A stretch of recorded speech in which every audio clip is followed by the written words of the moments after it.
Today's episode of Still Untitled, The Adam Savage Project is brought to you by Tested Premium Memberships. In addition to all the awesome content that we post in podcast feeds and on YouTube and all over the internet every single day, we also do an occasional special video or series of videos for premium members. We've done things like Lego races where Norm and I get the same Lego kit and we race each other to see who can build it the fastest, all while talking and sneezing over each other. We also bring in experts like Frank Ippolito to teach us things like sculpting or making animatronics. And then we also have a new series called Lego with Friends where we get friends of the site to come in and sit down with us for a week's worth of Lego build. It's much more avuncular than the race videos that we've done in the past. And finally, we've done a couple of Ruining the Movies unauthorized commentaries with Adam, where we sit down and watch the full movie, something that was formative or very important to him. So far, we've done AI, which was a film he actually worked on at ILM, and Brazil, Terry Gilliam's classic, which he projected, I think he said, thousands of times when he was a teenager. These are all great ways to get to know more about Tested. You don't need them if you don't want them, but if you'd like to support the site and you'd like some cool stuff that you can't get anywhere else on the internet, you can sign up by going to tested.com/membership. Again, that's tested.com/membership. And now, on with Still Untitled. Welcome to Still Untitled, the Adam Savage Project. I'm Will. I'm Adam. And I'm Norm. You know, there's nothing that makes you feel inadequate as a radio voice, like talking to Roman Mars for 5 minutes. The guy from our From 99% live show. Invisible. Yes. He was at our live show. He has the perfect NPR voice. Yeah, he He's really does. Dulcet tones. He really does. It's that. Well, I mean, he's a radio producer, and he has been for 15, decades. 20 years. Yeah. So it's not only the tone, but he actually is able to speak in the type of sentences that NPR that radio requires. Right? He doesn't have the verbal tics. He's trained himself away from the verbal tics that everyone else has. The ums and the ahs and I watched a talk I did recently, and aside from being, I'm not going to say which talk it is, but I felt like it was a little overly long. But what really got to me was I had a verbal tic in it, which What I was the generally tic? don't have. Don't say the tick. I'm not going to say Okay, the tick, that's but probably best. it's just a thing. So look, I'm very good at reprogramming myself, so I won't have that tick ever again. you used to be a Tea Party member. No. Oh. But yeah, it drove me crazy. It happened like 7 or 8 times during the course of this 20-minute talk.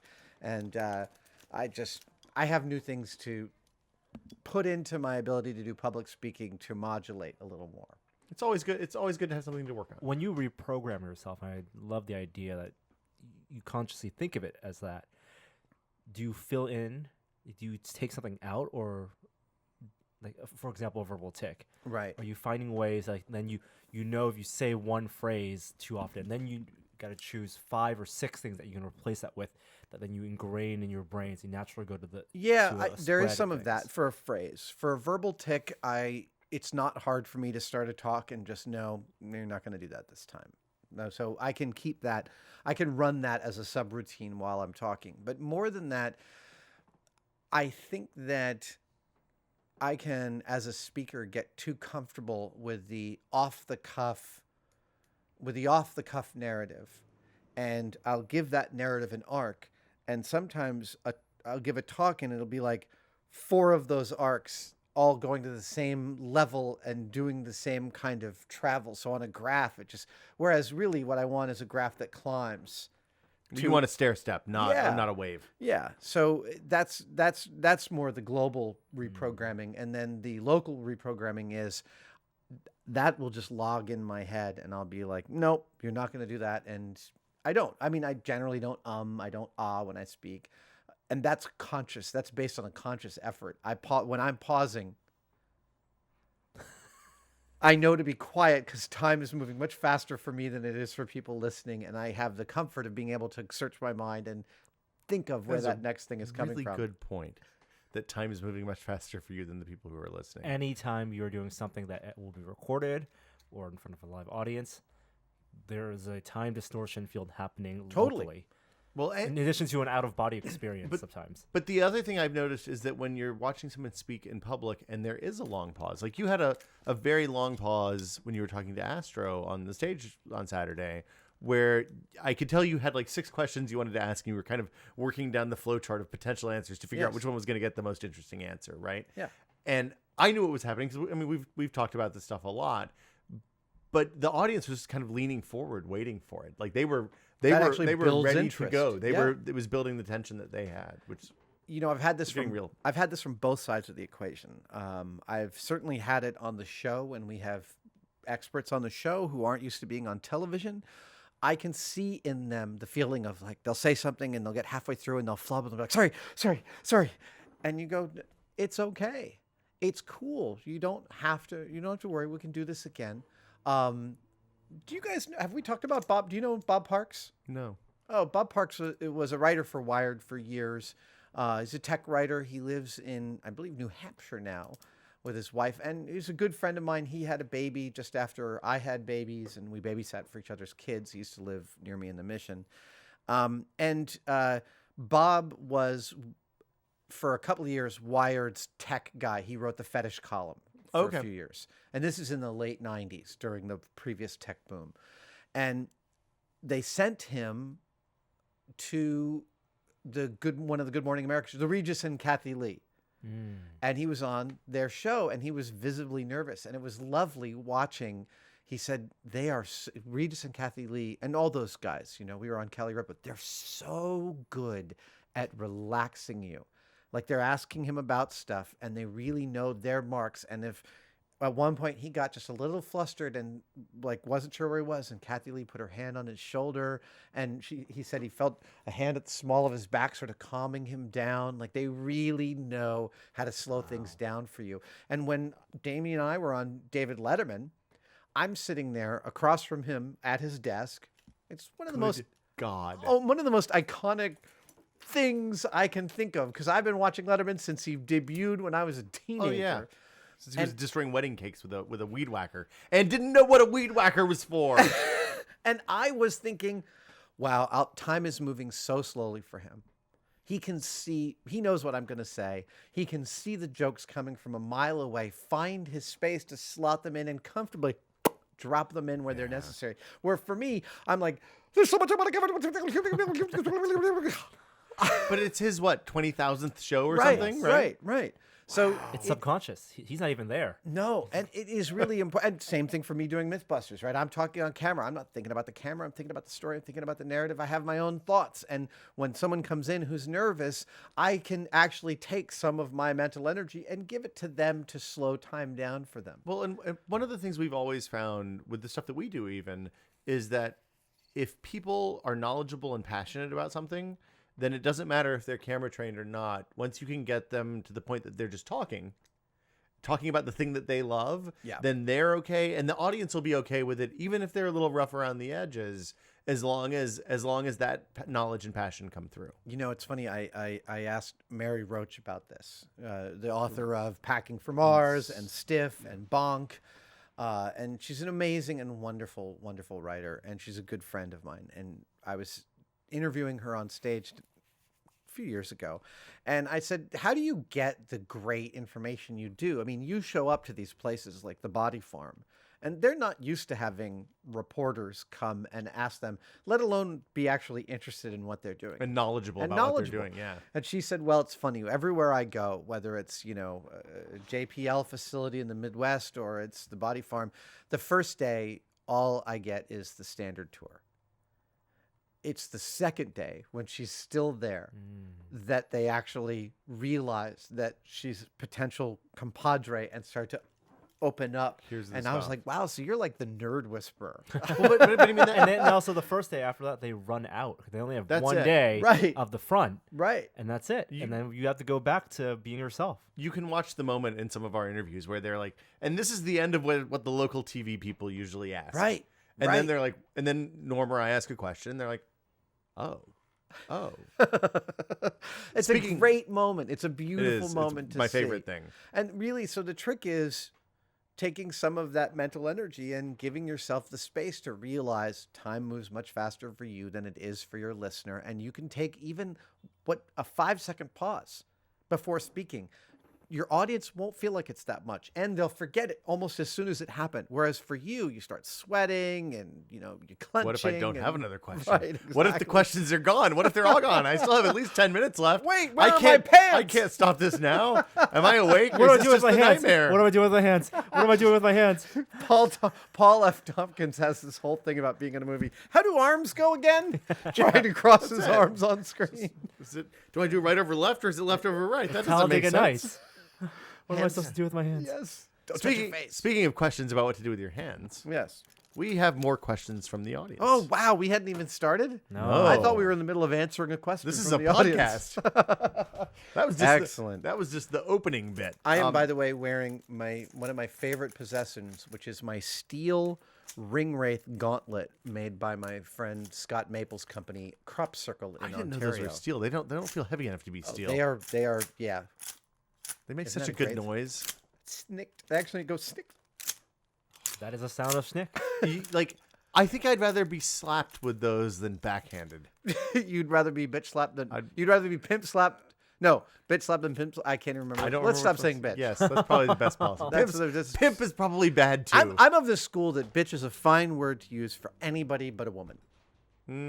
Yeah, that's always been my rule. yeah. I feel like my feelings on that rule probably should change. That's the Jesse school of thinking. Jesse school. The Jesse, Breaking Bad. yeah. Yes. Did you hear the? Sorry, we'll get to questions in a second. But Aaron Paul was tweeting with someone, and they said, "I would love to have you call me bitch in person." And Aaron Paul said, "Well, I'm at Gate 34B in Orlando Airport." So cut to a line of people at his gate coming up so he can call them bitch. That's amazing. Poor Aaron Paul. Oh, I hope he needs another role soon. He's so good. Yeah. He's so good. So last week we started with 2 questions that Yes. were kind of connected. I have 2 more questions that are loosely connected. Okay. And we're going to start with them. Okay. First, Ted asks, what do you think are some of the best college degrees for makers to pursue? Wow. I'm curious to hear your responses, specifically due to the fact that you're a maker's maker who has taught college courses, but never actually never completed a college Well, degree. I'm glad we've gotten all the way to that, so I don't have to go Yeah. back over So that. we don't have to go over that again. Second question. The second question is, I'm a middle school technology teacher. I'm pushing my curriculum toward the maker idea, and I have some tuition reimbursement through my work, but I must take master's level courses in order to qualify for it. What areas would you recommend I look at to gain skills that will be useful in my classes? Should I do arts, design, computer science, all of the above, any of the above? Is there anything specific that you would look for that's available at a master's level institution? And that is from David Martin. Okay, so I have some friends that have actually gone through college programs with a goal towards making skills. One of them went to MIT. We get we get this question about what should I do in college a lot. Right. Okay, and this is a very general answer, but I think it will. What I get the feeling is the questioner isn't sure what they want to make or what they want to work with to make, but they know that there are these facilities at the college. What degree choice, what degree track will afford them the ability to figure out. Like access to the labs and stuff like that. So I think that you've got to look at the college you're thinking about going to and kind of hack its curricula. I mean, a lot of times now you can do an independent study course that will land you with a BS or a BA, Right. and let you pull things from multiple disciplines, so that if you want to be an industrial designer and your school doesn't have an industrial design program, then, Well, and that's you know, exactly what I was going to say is product design is a fantastic general degree that will give you access to every making lab that college has. Any college that offers product design will give you access to a wood shop, a metal shop, a plastic shop, 3D printing, laser cutting, water cutting. All of that stuff should be within their offering. essentially a badass state-supported makerspace. Yeah, and that's the kind of degree you want. You might not be interested in product design per se, but that degree will be insanely useful to you as a maker. You'll have, the more you understand about manufacturing, if you want to be a maker, you're going to need to understand manufacturing because, I mean, I would assume that for most people, the goal might be to eventually make a living doing it. And Make if you stuff want that to you make can a living, sell. you want to make a product, you better be able to drive that product rather than pass on the whole project to somebody else. Or at least understand enough about the other stuff down the line from the part that you do, so you don't get fleeced or make bad choices or whatever. Exactly. So there's industrial design, there's art. Again, people might feel like an art degree is too nebulous a degree, and making a living as an artist is really difficult. I submit that making a living doing anything really specific is incredibly difficult. Any degree, any specific, if you want to be a forensic pathologist, I'll wager high-paying jobs in forensic pathology are highly competitive and take a while to get there. Absolutely. Yeah. So the idea that you might be wasting your money in a degree, that's your own choice to make. But I think there are plenty of community colleges with fantastic wood shops, metal shops, building shops. 3D printers are cheap enough now, and so are laser cutters, that I'll bet a lot of schools have them. High school labs should be putting 3D printers in now. And give you experience with working with those things. So I would say choose the degree that gives you access to the most parts of the college within the making sphere that you can find. One of the things I usually recommend people, because I talked to a couple of freshmen after the event, people who are going to be freshmen in college in a couple of years, and they wondered what they should take. They wanted to, they didn't know what they wanted to do, but they like making stuff. Yeah. And I said, look, the general advice for everybody that's going to college the first year is, unless you want to be an engineer or a doctor or a lawyer or something that has a well-defined track that requires 4 or 5 years of school, and you have to take stuff in a specific order, take that first semester and just take a ton of 100-level survey courses in a bunch of different disciplines, and you might find something that you absolutely love that you didn't even know existed. So worst case, out of 4 years, you learn how to learn things, and you find an avocation. And frankly, there's one of my verbal tics. I say frankly too much. Frankly, you do. Frankly, I do. I have a friend named Frank, and I notice it especially when I'm talking to him. I do that around Frank too. My son is going to Oakland School for the Arts, and one of his teachers is a great proponent of spending your first 2 years in college at a community college. I think that's why spend all that money getting your entry-level requirements out of the way? It means nothing. Totally. You get the degree from the college you graduate from. Yes. So also don't take the entry-level class. Don't take your classes based on the job you think you're going to get from that class. Just take the classes that you're interested in. At community college, where it's only a few $1,000s a year as opposed to tens of thousands of dollars a year, it gives you a lot more freedom. So the only problem with that, and I transferred after my first year in school, is that that first few weeks of school, when it's all the freshmen living in the dorm, it's really easy to meet new friends and make new friends, especially if you're in a large, faceless. This is true. Enormous institution. If you transfer now for a lot of schools. Oh, you do. They put you on a transfer floor. No, you just live with the freshmen, but you're the third year. Oh, really? So you can buy beer for all the freshmen? Yes. That's a terrible problem. While what you're saying makes sense, I think that I personally feel like college costs dumbly too much. Agree. And I think that all bets are off when you're considering the investment of college. Like, yes, there may be some difficulties in matriculating socially. At the same time, there's a lot of people taking 4 or 5 years to finish their college degree because they have to work full time, and transferring between schools where some of your credits don't transfer. My wife started at State and then went to 2 other colleges to get her first bachelor's degree. Well, and I mean, our friend, we have a couple of friends who've realized something that I didn't realize until it was too late for me, which is, I mean, I walked out of college with no debt, which was an accomplishment at the time, and is basically impossible now. As I understand totally. But the spend as little as you can, unless you're going to be an engineer or a doctor or a lawyer or something, where the difference between graduating first in your class at law school and graduating last in your class at law school is, $500,000 a year versus $35,000 a year. Yeah. You don't avoid debt as much as possible when it comes to college. So in that regard, I think the community college thing is the way to go. All right, next question. Okay, next question. And graduate degree. Oh, graduate degrees. The same advice kind of applies. Yeah, I think so. Look at your arts and architecture and design stuff. The question is, I don't know if you don't have the right undergraduate degree or experience, you'll be able to get into those programs. There are a lot of graduate degrees now which are interdisciplinary by design. There are. I know that Art Center has a bunch. NYU. Absolutely. And some of these colleges, some of the lesser expensive colleges are incredibly hard to get into. Cooper Union is free and one of the most difficult colleges to get into. But it's really worth applying to those programs. One, because of the cost savings, but two, because hopefully at the graduate level, you've already built a body of work that is real and competitive. And there's no reason not to make an attempt to get into those programs. Excellent. And then the other thing is that there's a ton of other free resources that if you aren't going to spend money and you don't have the requirement for money, you can audit tons of classes at MIT and Carnegie Mellon and stuff like that. They're all available free. I also want to state, for the record, I think that there's a tremendous amount to be gotten out of a real education. I don't have a college degree.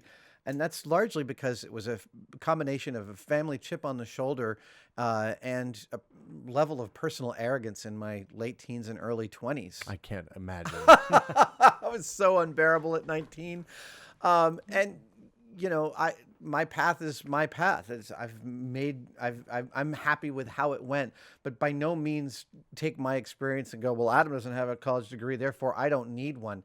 Everybody's totally different. And, if you can go to SF State and utilize their filmmaking department or product design department and get a great education, for the really low amount that they charge, go do it. I really strongly believe that's a fantastic thing. If nothing else, you'll make a network of friends that you'll surround yourself with for the rest of your life. Exactly. So I thought this is a fabulous question. This is from Dave Tavares. He says, "Hey guys, what's the best way to preserve a soda can? By preserve, I mean I want to fill it with something that has the same mass and strength as it will filled, but I don't want to leave a filled can on my shelf because I'm going to surround it with a bunch of other props." So specifically, he has a can of Tab Cola that he wants to add to his Back to the Future shelf. And he doesn't want to have a full can of Tab because eventually the can will break and explode and blow sticky, awful Tab all over his precious Back to the Future collectibles. He can empty it. That's easy. Drilling 2 holes in the bottom is a piece of cake. But when he fills it with sand, it doesn't have the right kind of heft. And he doesn't know if there's anything he can put in it that will give it the right kind of heft and sloshiness of a can of cola without all the caustic, horrible chemicals that came with the Tab. Fascinating. My first thought would be plaster. Just pour wet plaster in. Pour wet plaster into the bottom. That would be my first thought. Now, if you want to drill small holes in the bottom, you're going to have to kind of inject it, which for a can, that's going to be kind of a thing. They don't make 500 milliliter syringes for plaster. You could certainly build such a thing. You could also make a container with a tube coming down. And if you do the shake and bake mixture on plaster, what's the shake and bake mixture on plaster? Shake and bake mixture on plaster is the optimal relationship between plaster and water. Briefly put, you always add the powder to the liquid. Okay. You have a bucket full of the liquid. Let's say it's 2 soda cans worth, just to make sure you're covered. Pourable plaster is going to be thinner than you think. Like we think of it's like thin syrup pancake batter. It's going to even be slightly thinner than that. Okay. So what you do is you take your water and you start sprinkling powder into it, and you just keep on sifting it in. You're not putting in chunks. You want to sift it in a powder form. At a certain point, an island will form. That means at a certain point, the water is saturated enough with powder that it's no longer dissolving readily into the water, but an island forms in the middle and remains there. Not an island that disappears right away, but an island that remains there probably and doesn't go away until you put your hand under and start to mix. When the island forms, you have the optimal relationship of powder to water. That's the shake and bake method. Then, once that island is formed, in order to minimize bubbles infused into the plaster, you stick your hand down at the bottom where you'll feel multi-layers. You'll feel thicker plaster at the bottom, and you just move your fingers like that. For those who are listening, I am just oscillating my fingers like I'm tapping you're playing them. the piano. Like I'm tapping my fingers on the table. And you do that, and eventually the island will disappear as you mix up the plaster. You let that settle for a little bit so it doesn't separate, right? Water and plaster. You probably for about 10 minutes, and it'll start to gel a little bit more, and then you can pour it. And you could probably pour it in a vessel with a tube going into the soda can, and it would all feed into there quite nicely. Okay. Wow. There, Be that's careful my advice. with plaster also. Like, be careful with your hand. oh gosh, yeah. Don't put wet plaster against your hand; it will burn you. Yeah. It certainly can. It's just lime, right? Yeah, I can't remember. It's an exothermic reaction when it casts. The nice thing about plaster over resin is that resin expands slightly sometimes when you pour it. And that can cause you difficulties with the soda can. It can take your nice soda can and distort it, whereas plaster really, really won't. I was thinking like foam, because foam will do the same thing. Foam will do the same thing. Well, and then conceivably, you could even, if you wanted to get a little bit of a slosh in there, you could drill up through the plaster into the hole that you had once it sets and put a little bit of liquid in the top or something. I guess you could, or you could throw in the middle of the plaster a film canister full of some lead shot. Oh, that would do it. But it's going to... The slosh, I don't know that you're going to actually get the slosh out of a can that's the same weight as one with water. But the plaster will be about right? The plaster should be about, it's going to be slightly lighter than water. Again, you could throw in a lead ingot into the middle if you wanted. Okay. I think that's a good place to start, if nothing else. David Martin wants to know, how often do you wreck your glasses at work, Adam? Oh, how often do I wreck my glasses? I don't think I've wrecked them very much at work. They've certainly split in the middle. I would consider that, But that happened on a Shark Week shoot with John Landis back in 2004. And then they had to repair them so that you couldn't see the break. It was very fun. What did you do, drill and put a pin through or Yeah, something? and then a little fiberglass around the outside. I have a lot of pairs of glasses. I was going to say, do you bring spares now? I don't bring spares, but at any given point in time, I make sure I have 2 pairs of glasses with my current prescription in them. It's like, as somebody who can't see without his glasses, I've been doing that for about 15 years, and it just removes one level of anxiety completely. Because let me tell you, all you have to do when you're getting into your car and putting on your sunglasses is accidentally place your glasses on the roof of your car to lose them. Yeah. Everything I've ever placed on the roof of my car briefly, I have lost. It's shocking, isn't it? Driven away from. Yeah. Just never, the car is never a staging There's area. an easy solution for that. Never do it. Don't ever put anything on the roof of your car. Don't ever put anything. So currently, I'm actually down to. I normally usually have 3 pairs, but I have lost somewhere one of my pairs of bifocals. Oh no! And I have a pair of progressives in this prescription, and it's time to go get my sun. Actually, what I usually destroy are my sunglasses. Those are the glasses that really get abused. And whenever I buy a pair, I usually buy 2 pairs of sunglasses. I recognize that that's a first world solution. Do you do prescription sunglasses? I do. Okay. Oh, Yeah. expensive. Yeah. No, don't get me wrong. It is expensive, but for me, my eyes are very sensitive to the light, and it is the cost of doing business. I've spent You guys are out in the desert a lot so too. much time outdoors. I can't stand it. Look, outdoors is nice, but me and the sun don't get along.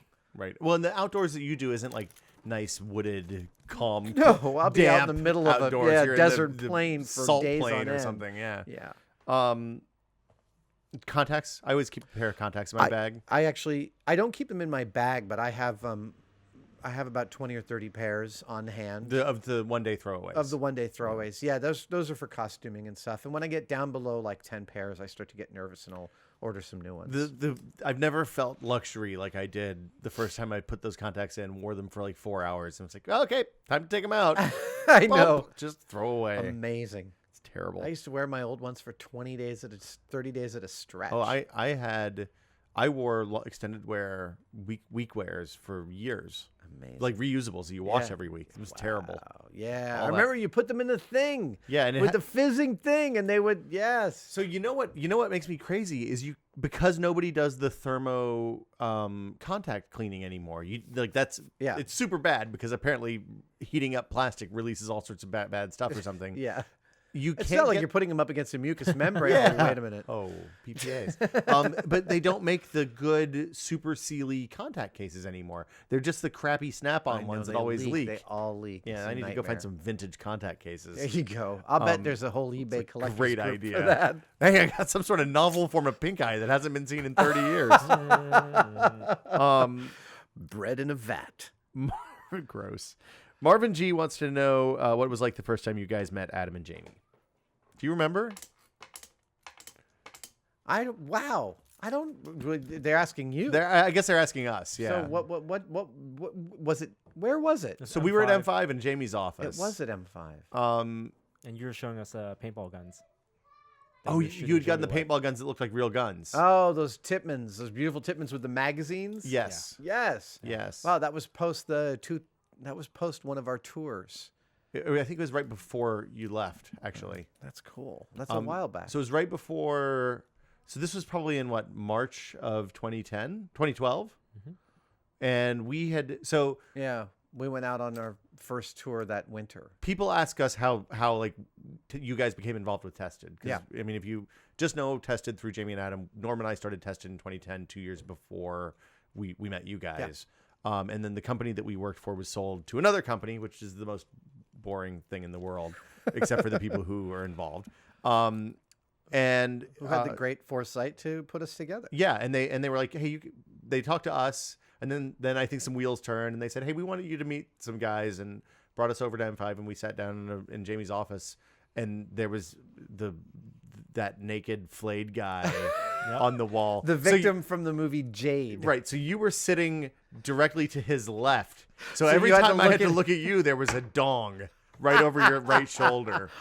Oh, yeah. So that was, there's a terrible movie called Jade with David Caruso and Linda Fiorentino. Okay. And in it, she plays someone who might or might not be a wanton killer. And this is a rich guy. They made a sequel to that. I've seen the VHS for Jade 2. Oh, my God. Yes. Jade Harder? It's not Linda Fiorentino. I'm going to look this up because that's like Jade a sense 2. memory. Good God. Anyway, so this body was a key moment in the film, because it's super horrible, because he was supposedly engaging in S&M play, and there he is, like, flayed on the bed and slashed to bits naked. So they built this body at CWI, Chris Walas's special effects company. They did Arachnophobia and Naked Lunch and RoboCop and a bunch of other things. And my friend Carol Bauman had to drive this complete... So when you finish a body like this, right, it's expensive. I don't know what they spent, 100 grand, 200 grand to build this thing? It looks... It looks very real. I mean, it's 20 years old now, and it looks really good. It looks phenomenal. Yeah. So they finished it. It was all fresh and wounded and everything, and they had to get it to LA. You can't just put something like that in a box and drive it. So they it's probably okay. Put it in the back of a flatbed with high sides and drove it to LA. The filming location was up in the hills. So she's, LA, helicopters everywhere, and she's driving up through the hills of LA with this flatbed with a flayed naked man in the back of the truck, wondering if she's going to cause an incident. Oh, boy. Yeah, that would be a thing to look down from your helicopter and see. Yeah. But anyway. At any rate. So my earliest memory, my only memory of that entire conversation is the dong. Is that every time I had to make eye contact with you, it was just, all I was thinking was, don't look at the dong, don't look at the dong, don't look at the dong, don't look at the dong. Yeah. That and the creepy baby heads. That's the first time that's ever happened in a meeting with me. What? Don't look at the dong? Someone was saying, don't look at the dong to themselves. Well, it's the first time for everything. And the only time. Let's just say that. Usually meetings have pants. That's all I'm saying. All good meetings have pants. Our last question comes from Andy I, and he says, you guys have all spoken of ideas for things to build that were percolating in your minds for ages before you actually started the project. What's the usual tipping point that moves you from, I want to do this sometime, to I'm going to start ordering stuff and building it right now? Can you identify a point of no return when you realize that you're now absolutely committed to finishing something? Wow. No, it's not specific. It's very random. Sometimes it could be as simple.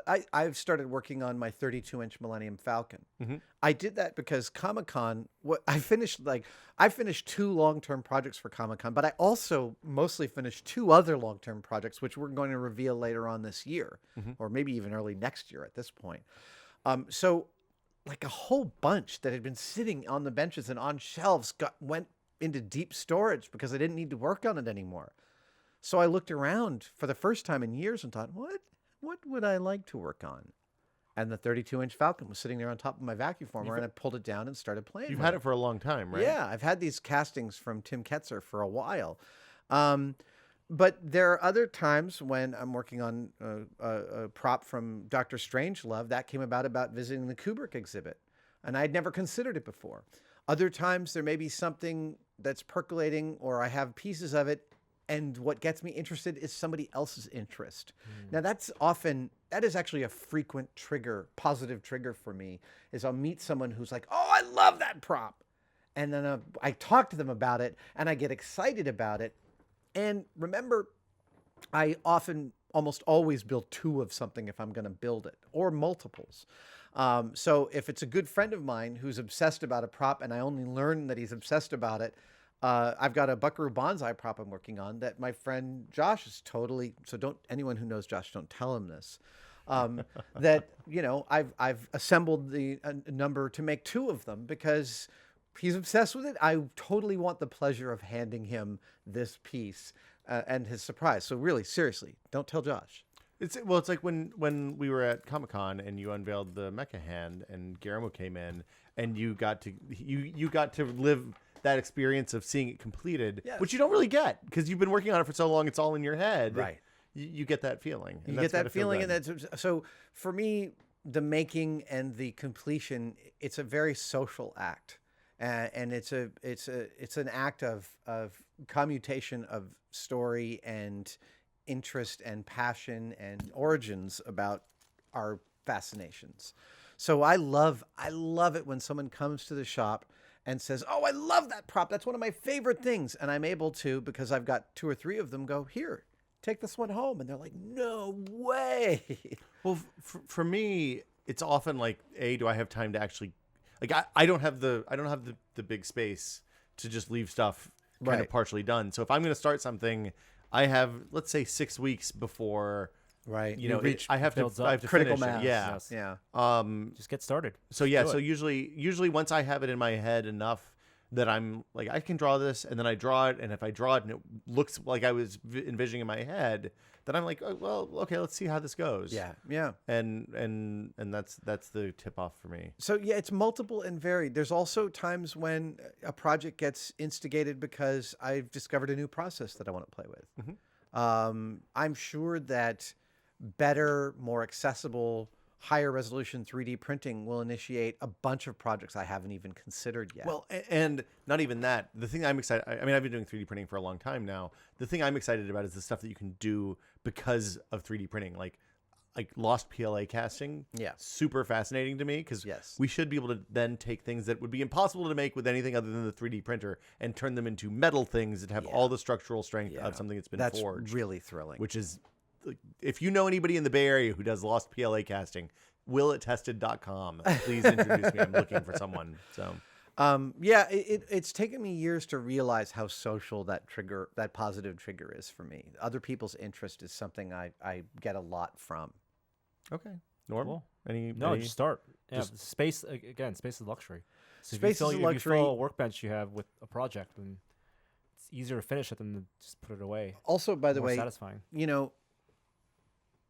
Managing stuff like that with large clear bins from the Container Store, really, really good. Oh yeah, Sorting with Yeah. clear bins, I can't stress enough how The much better stacking ones clear with bins, lids? clear stacking bins, while a little, lightweight and can be damaged easily, right? Because that stuff shatters, is a phenomenal way to keep projects current. Because when you put them in everything that goes into a file box disappears. Yeah. It really does. And sometimes I want that. I just want to label it and put it away. You have a different scale than I think most people have. I do. But again, even if you're working out of a small apartment, having a nice clear bin that can go away or under the bed or down into the garage instead of a table full of stuff that has to remain like that makes a big difference. Yeah. But then we're answering a different question. Yeah, that is a different question. So that'll do it for us on questions this week. If you have a question, as always, the email address is podcast@tested.com. Use the subject line questions for Adam. So we know where they should go. Oh, man. And I God, that just makes want such to a good start noise. a real battle just to hold a sword. I've been reading Joe Abercrombie books lately, and I don't think you do want to start a real battle. I saw Braveheart. Would you want to be anywhere near that kind of battlefield? No. No, it makes me think, like, you hear the stories about people who went to the Civil War battlefields in outside D.C. and, like, brought picnics to watch the people slay each other. Oh, my God. It's Right, madness. because they would line up and just shoot at each other. Yeah. And then spend time reloading and then shoot each other. At the end of a battle like that, I'm really positive that 99% of the people who engaged in the battle who are still alive, their thought isn't, hey, we won the battle, or darn, we lost the battle. It's, yes, I have both of my both of my arms left. Yay. My head's still attached. Yeah. I'm not going to die slowly over the next 3 weeks from gut sepsis. Gangrene. Oh, yeah. No. Norm's going to go Google pictures of gangrene. We're going to read your comments. Like us on YouTube Review us on iTunes is the best thing you can do to help the podcast, positive or negative. Subscribe on iTunes. That sounds so good. I know. Schnick. It's my new ringtone. We'll see you guys next week. Bye, guys. Bye.